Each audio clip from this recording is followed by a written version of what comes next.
বাংলাদেশে সংখ্যালঘু নির্যাতন নিয়ে তুলসী গ্যাবার্ডের বক্তব্যের প্রতিবাদ জানিয়েছে সরকার। ইসলামপন্থী খিলাফতের সঙ্গে জড়ানোর প্রচেষ্টার নিন্দা। হারানো মনোবল ফিরছে পুলিশে, নিরাপত্তা নিশ্চিতসহ অপরাধ নিয়ন্ত্রণে বেড়েছে তৎপরতা। জনগণের সহযোগিতার কারণেই নতুন উজ্জীবন বলছেন কর্মকর্তারা। আজ আনুষ্ঠানিকভাবে খুলছে যমুনা রেল সেতু। ঈদ ঘিরে ১৫০ শতাধিক কোচ তৈরি ও মেরামতের কাজ চলছে সৈয়দপুর রেল কারখানায়। এবং জয়পুরহাটে বাণিজ্যিকভাবে স্ট্রবেরি চাষে লাভবান কৃষক। জেলার চাহিদা মিটিয়ে সরবরাহ হচ্ছে রাজধানী সহ দেশের বিভিন্ন অঞ্চলে।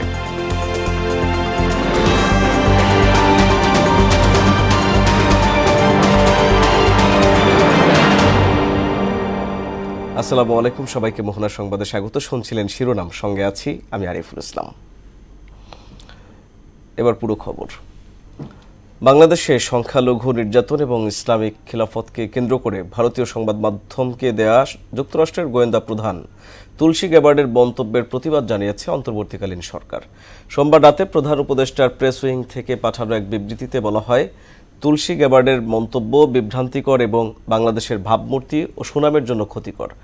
বাংলাদেশ ঐতিহ্যগতভাবে শান্তিপূর্ণ ও অন্তর্ভুক্তিমূলক ইসলাম চর্চার জন্য সুপরিচিত। চরমপন্থা ও সন্ত্রাসবাদের বিরুদ্ধে লড়াইয়ে অসাধারণ অগ্রগতি অর্জন করেছে। কোনো নির্দিষ্ট প্রমাণ বা অভিযোগের উপর ভিত্তি করে গ্যাবার্ড এই ধরনের মন্তব্য করেননি বলে ওই বিবৃতিতে দাবি করেছে বাংলাদেশ সরকার।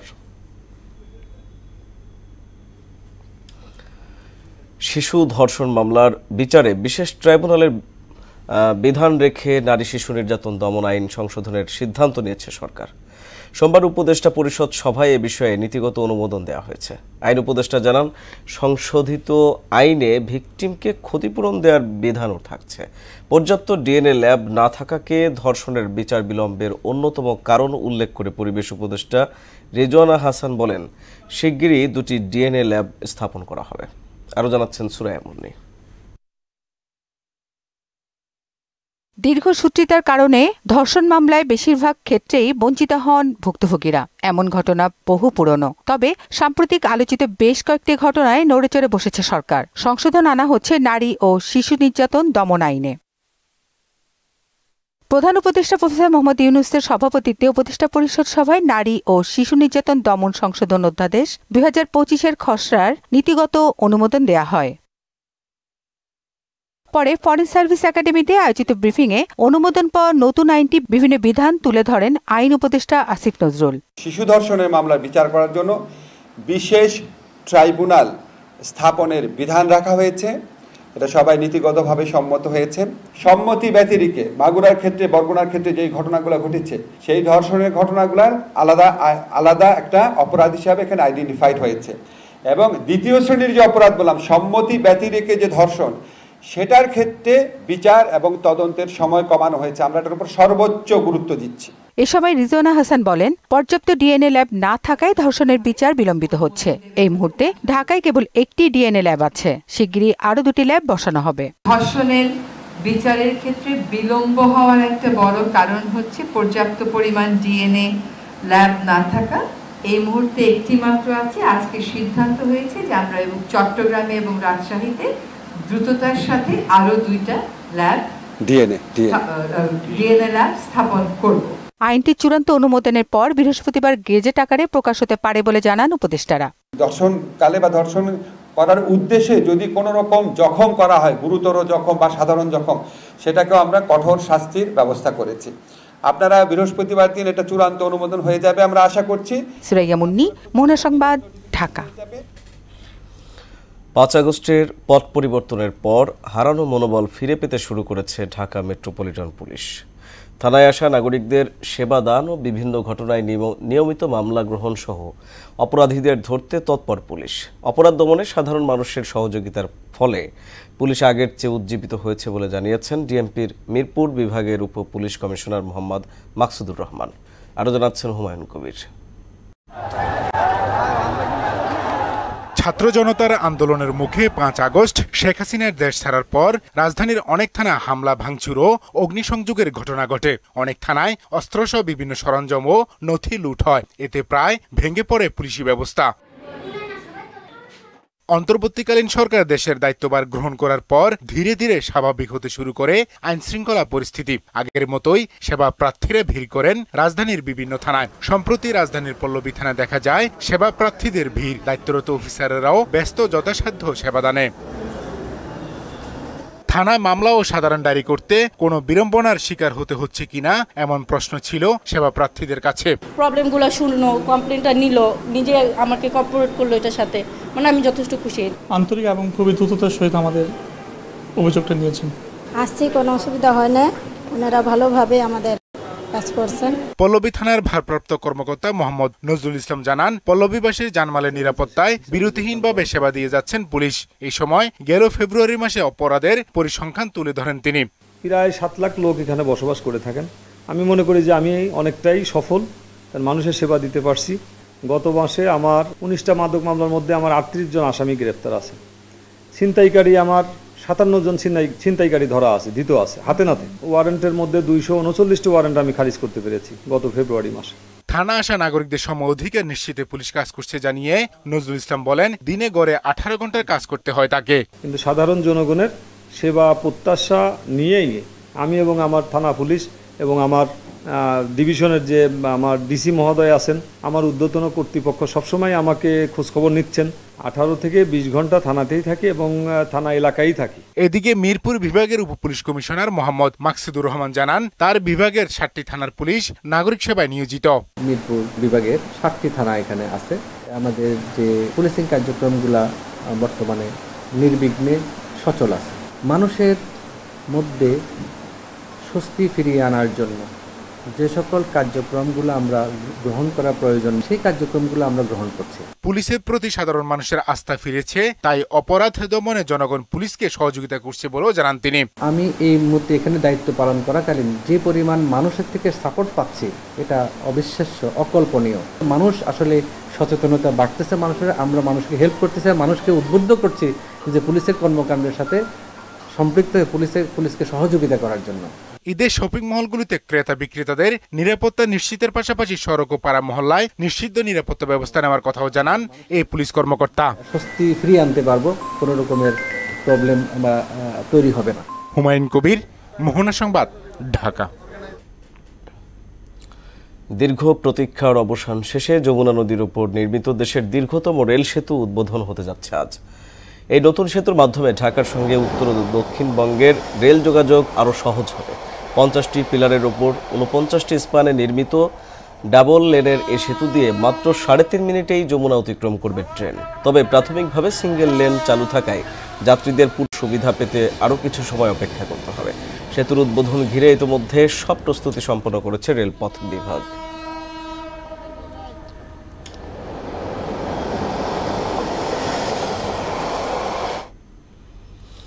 দর্শক, এই মুহূর্তে যমুনা রেল সেতুতে রয়েছেন সহকর্মী সোহেল রানা। রেল সেতু উদ্বোধনের খবর জানাতে আমাদের সঙ্গে সরাসরি যুক্ত হচ্ছেন তিনি। সোহেল, যমুনায় দেশের দীর্ঘতম রেল সেতু উদ্বোধন ঘিরে উৎসবের আমেজ কতটা দেখতে পাচ্ছেন আপনি, আর এ বিষয়ে কি বলছেন রেলওয়ে কর্তৃপক্ষ?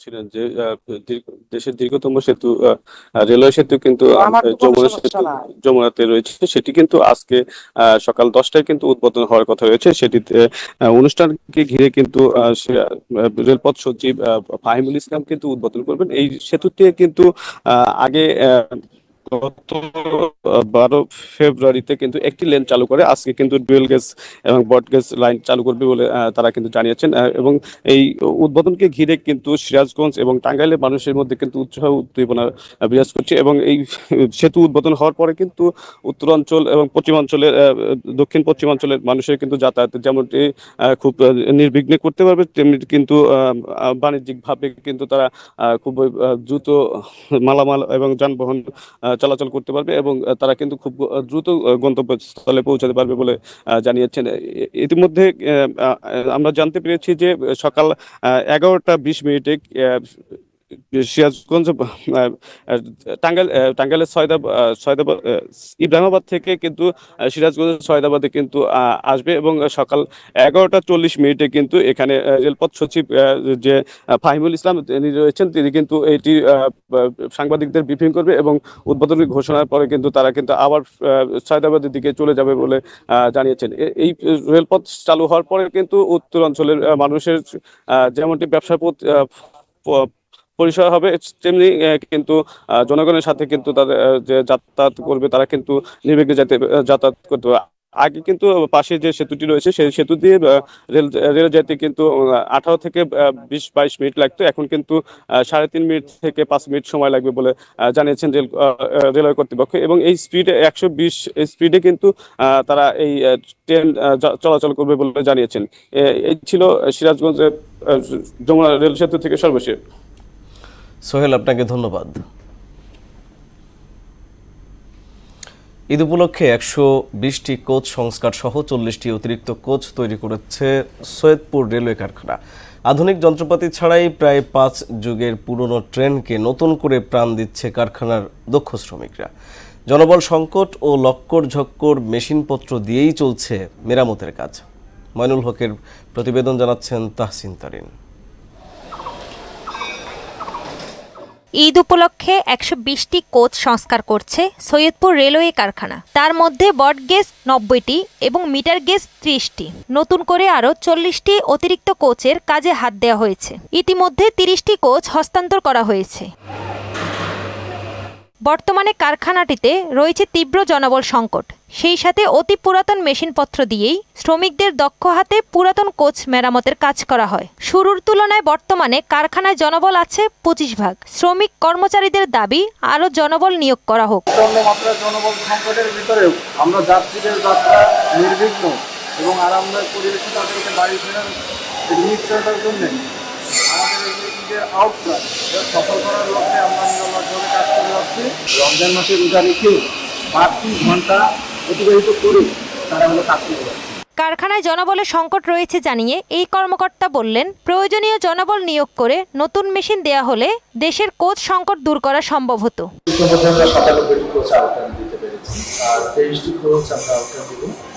সামনে আমাদের 11টা আপনারা জানেন যে সৈয়দপুর রেলওয়ে কারখানায় জনবল অত্যধিক কম, মাত্র 25% জনবল নিয়ে আমরা কাজ করছি। প্রশাসন ওভারটাইম দিচ্ছে, শ্রমিকরা অত্যন্ত পরিশ্রম করে এই জাতীয় সেবা কাজ করছে।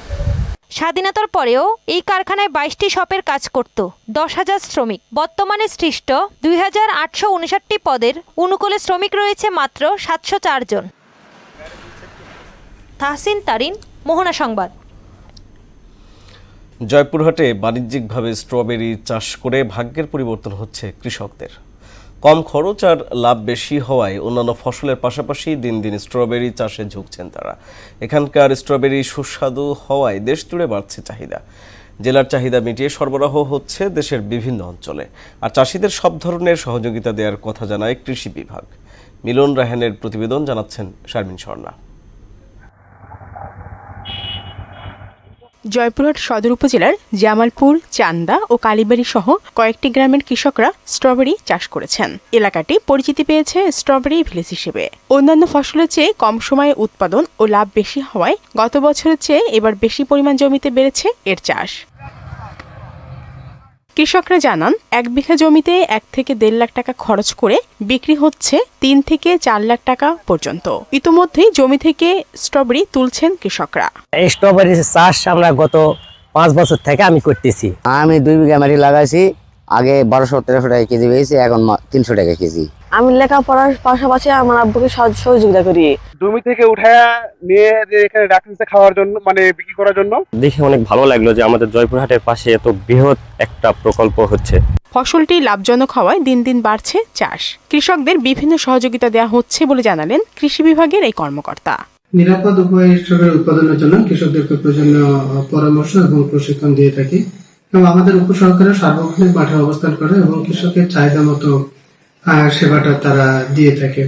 আমরা আশা করতেছি যে এই স্ট্রবেরি আবাদ করে এখানকার কৃষকরা অনেক লাভবান হবে এবং এই স্ট্রবেরি আবাদটা জয়পুরহাট জেলার অন্যান্য উপজেলায় ছড়িয়ে পড়বে। চলতি মৌসুমে প্রায় 15 হেক্টর জমিতে স্ট্রবেরি চাষ হয়েছে, যা লক্ষ্যমাত্রার চেয়ে বেশি। শারমিন স্বর্ণা, মোহনা সংবাদ। ইউক্রেনকে কখনোই সামরিক জোট ন্যাটোর অংশ করা যাবে না। একই সঙ্গে যুদ্ধ অবসানে দেশটিকে নিরপেক্ষ ভূমিকা পালনেরও শর্ত দিয়েছে রাশিয়া। এদিকে যুদ্ধ বন্ধে মঙ্গলবার রুশ প্রেসিডেন্ট পুতিনের সঙ্গে ফোন আলাপের কথা রয়েছে ডোনাল্ড ট্রাম্পের। অন্যদিকে ইয়েমেনে হামলার জবাবে মার্কিন রণতরীতে ক্ষেপণাস্ত্র হামলা চালিয়েছে হুথি বিদ্রোহীরা। ইশতিয়াক হোসেনের ডেস্ক রিপোর্ট। ইউক্রেনকে সামরিক জোট ন্যাটোয় অন্তর্ভুক্ত না করা সহ যুদ্ধবন্ধে দেশটিকে নিরপেক্ষ ভূমিকা পালন করতে হবে বলে যুক্তরাষ্ট্রকে শর্ত দিয়েছে রাশিয়া। একই সঙ্গে ন্যাটোর কোনো শান্তিরক্ষীও ইউক্রেনে প্রবেশ করতে পারবে না বলে সাফ জানিয়েছেন রুশ ডেপুটি পররাষ্ট্রমন্ত্রী আলেকজান্ডার গ্রুশকো। এর আগে প্রয়োজনে ইউক্রেনে সেনা মোতায়েনের কথা জানায় যুক্তরাজ্য এবং ফ্রান্স। চলতি সপ্তাহে রাশিয়া ইউক্রেন যুদ্ধ অবসানে রুশ প্রেসিডেন্ট ভ্লাদিমির পুতিনের সঙ্গে টেলিফোনে কথা বলবেন মার্কিন প্রেসিডেন্ট ডোনাল্ড ট্রাম্প। সোমবার সিএনএনকে দেয়া সাক্ষাৎকারে এই কথা জানান মার্কিন কর্মকর্তা স্টিভ উইটকফ। দুপক্ষের দাবি শুনে যুক্তরাষ্ট্র শান্তি চুক্তি খসড়া প্রস্তুত করবে বলেও জানান তিনি। ক্রেমলিনও মঙ্গলবার এই ফোন আলাপের বিষয়টি নিশ্চিত করেছে।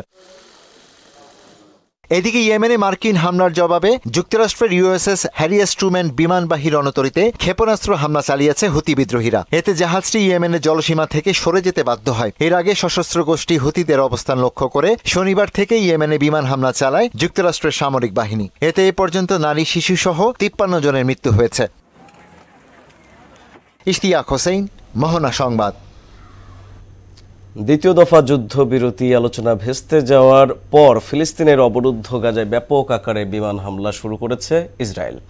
ভয়াবহ এই হামলায় অন্তত 112 ফিলিস্তিনি নিহত হয়েছেন। সকালে কাতার ভিত্তিক টেলিভিশন চ্যানেল আল জাজিরা এই তথ্য জানিয়েছে। চলতি বছর হামাসের সঙ্গে যুদ্ধবিরতির পর গাজায় এটি ইসরায়েলের সবচেয়ে বড় হামলা। নেতানিয়াহু প্রশাসন জানিয়েছে আলোচনা ব্যর্থ হওয়ার পর আবারও হামলা শুরু হয়েছে, যা জোরদার করা হবে। খেলার খবর। ইনজুরির কারণে চলতি মাসে ব্রাজিল ও উরুগুয়ের বিপক্ষে বিশ্বকাপ বাছাইয়ের ম্যাচে আর্জেন্টিনার চূড়ান্ত স্কোয়াড থেকে বাদ পড়লেন লিওনেল মেসি।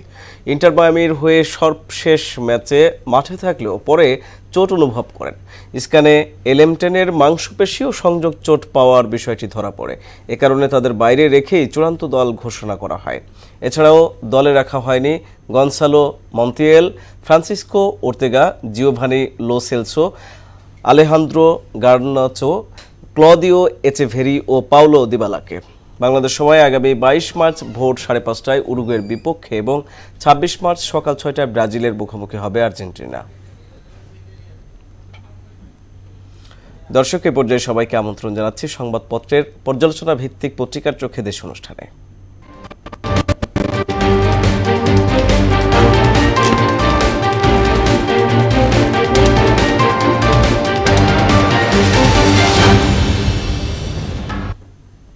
দর্শক, অনুষ্ঠানে আজকের অতিথি মোহনা টেলিভিশনের যুগ্ম বার্তা সম্পাদক নাসির উদ্দিন। নাসির, পত্রিকার চোখে দেশ অনুষ্ঠানে আপনাকে স্বাগত। আমরা শুরুতেই দেখে নিব আজকের দৈনিক পত্রিকাগুলোর প্রধান প্রধান শিরোনামগুলো। শুরুতেই আমার হাতে আছে প্রথম আলো। কমিশনের সুপারিশের সঙ্গে ভিন্নমত ইসির, পুলিশকে অবহেলা করে পাশ কাটিয়ে দেশ গড়া যাবে না। শিশু ধর্ষণের মামলার বিচার হবে বিশেষ ট্রাইব্যুনালে, তুলসী গ্যাবার্ডের বক্তব্যের প্রতিবাদ সরকারের। দৈনিক ইত্তেফাক। আমরা বলছি ডিসেম্বরের নির্বাচন, হাতে সময় বেশি নেই, সংস্কার যা করার করে ফেলতে হবে। প্রধান উপদেষ্টা। নির্বাচন সংস্কার কমিশনের সুপারিশে আপত্তি ইসির। সমকাল। নির্বাচন এলে সবাই বেপরোয়া হয়, শক্ত থাকার নির্দেশ। পুলিশের শীর্ষ কর্তাদের সঙ্গে প্রধান উপদেষ্টার বৈঠক। কাগজে আইনজীবী রাহাত, বিল তুলেছেন শেখ তাপস। সংস্কার কমিশনের 9 সুপারিশে আপত্তি নির্বাচন কমিশনের। বাংলাদেশ প্রতিদিন। তুলসী গ্যাবার্ড, বাংলাদেশ পরিস্থিতি নিয়ে গভীরভাবে উদ্বিগ্ন যুক্তরাষ্ট্র। পুলিশকে শক্ত থাকার বার্তা প্রধান উপদেষ্টার। পুলিশকে অবহেলা করে দেশ গড়া যাবে না। যুগান্তর। পুলিশ কর্মকর্তাদের সঙ্গে বৈঠকে প্রধান উপদেষ্টা। ডিসেম্বরে নির্বাচন, সংস্কারে এর মধ্যে করতে হবে। সরকারকে বেকায়দায় ফেলার ষড়যন্ত্র, সামনে বাম, পেছনে আওয়ামী লীগ। বণিক বার্তা, যমুনার বুকে দেশের দীর্ঘতম ডাবল লাইন রেল সেতু। The daily star, electoral system EC opposes key reform proposals. Child rape, new DNA labs, tribunal for victims. Nasir, আমরা শিরোনামগুলো দেখছিলাম এবং আমরা শুরুতেই চলে যাব প্রথম আলোর একটা শিরোনামে, যেখানে প্রধান উপদেষ্টা ডক্টর মোহাম্মদ ইউনূস পুলিশদের সঙ্গে, পুলিশ কর্মকর্তাদের সঙ্গে বৈঠকে তিনি বলেছেন, পুলিশকে অবহেলা করে পাশ কাটিয়ে দেশ গড়া যাবে না। এবং পাশাপাশি তিনি আইনশৃঙ্খলা বাহিনীকে, সামনে নির্বাচন, সেদিক থেকে আইনশৃঙ্খলা বাহিনীকে শক্ত থাকার নির্দেশ দিয়েছেন। হ্যাঁ, গতকালকেই পুলিশের মাঠ পর্যায়ে যে শীর্ষ কর্মকর্তারা আছেন তাদের সঙ্গে প্রধান উপদেষ্টার যে বৈঠক বা যে মতবিনিময় কিংবা সভা যেভাবেই দেখি না কেন, তিনি সেখানে বেশ কিছু গুরুত্বপূর্ণ দিক নির্দেশনাই দিয়েছেন।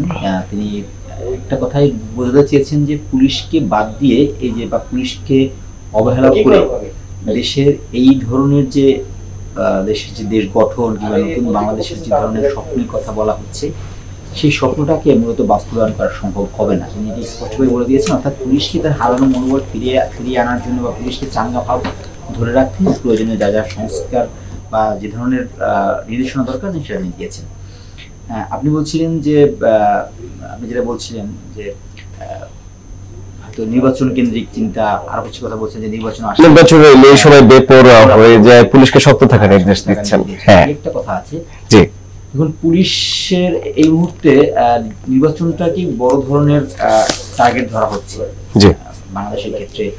রাজনৈতিক দলগুলো এক ধরনের নির্বাচনের জন্য বিভিন্ন ধরনের বক্তব্য, চাপ আছে। সরকারও শেষ মুহূর্তে হয়তো বিভিন্ন কারণেই হোক না কেন এই ডিসেম্বরে তারা নির্বাচনটা করতে চাইছে, কিন্তু সেই নির্বাচন সামনে আসলেই যে ধরনের ঝুঁকিগুলো সামনে আসে তাও সরকারের মাথায় আছে। যার ঝুঁকির ভিতরে একটি সবচেয়ে বড় ঝুঁকি হতে যাচ্ছে এই মুহূর্তে আইনশৃঙ্খলা পরিস্থিতি। যে পরিস্থিতিতে নির্বাচন করা দরকার, আইনশৃঙ্খলা পরিস্থিতি খুব সাধারণ এখন বাংলাদেশ স্বাভাবিক সময় হিসেবে। আসলে কি আইনশৃঙ্খলা পরিস্থিতিটা আসলে মানে আরেকটু জোরদার করে তারপরেই তো নির্বাচনটা জরুরি, মানে দেশের জনগণ নিরাপদ থেকে। আরেকটু জোরদার আপনি কিভাবে করবেন? আরেকটু জোরদার বলতে আপনি কি চাচ্ছেন যে অনেক বেশি পুলিশকে মোতায়েন করা, আরো বেশি পুলিশ নিয়োগ দেওয়া, মানুষ যাতে নিরাপদ মনে করে সেটা, সেক্ষেত্রে পুলিশকেই দায়িত্ব নিতে হবে। সেই দায়িত্ব পুলিশকে অবশ্যই দিতে হবে। জনাব নাসির, আমরা একেবারেই শেষ প্রান্তে চলে এসেছি। আমাদের আজকে সময় স্বল্পতার কারণে আমরা আলোচনাটা দীর্ঘ করতে পারিনি। আপনাকে অনেক অনেক ধন্যবাদ আমাদের সঙ্গে যুক্ত হওয়ার জন্য। দর্শক, শেষ করবো মোহনা সংবাদ, যাবার আগে জানিয়ে দেবো শিরোনামগুলো আরো একবার।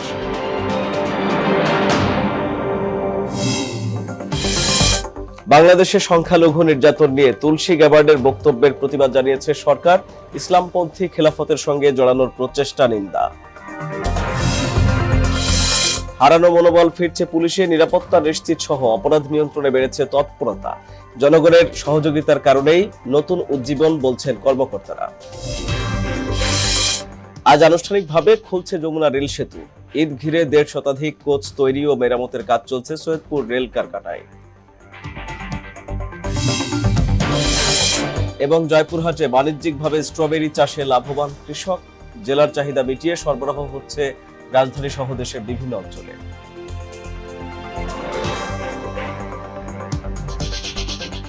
এই ছিল মোহনা সংবাদে। পরবর্তী সংবাদ দুপুর 1টায়। এর আগে সংবাদ এক নজরে দেখবেন দুপুর 12টায়। মোহনার সবশেষ খবর জানতে ভিজিট করুন www.mohana.tv। সংবাদ দেখতে পারেন ফেসবুক, ইউটিউবেও। এতক্ষণ সঙ্গে থাকার জন্য ধন্যবাদ সবাইকে।